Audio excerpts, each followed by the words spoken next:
First thing I did was go through and take pictures of everything. As you're taking pictures, you can see any imperfections while you're taking the time to check the details.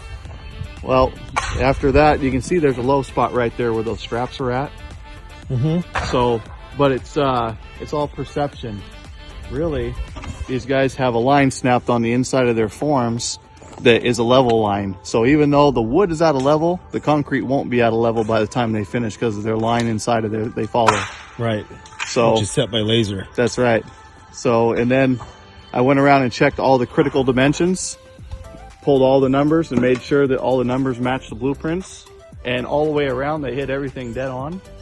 Especially the opening for the garage and the opening right there for the front door. Everything looks really clear and good. I verified that they have the right amount of bar hanging in there. Everything's tied. In some places you can even see they went through and spray painted on their top bar to get all their verticals on the right measurement. So real quick and easy. This is a nice little monopore. So there's the grade, the internal snap line right there. Yep, they're gonna go off of that red line, and those nails are to help them float the top of the mud.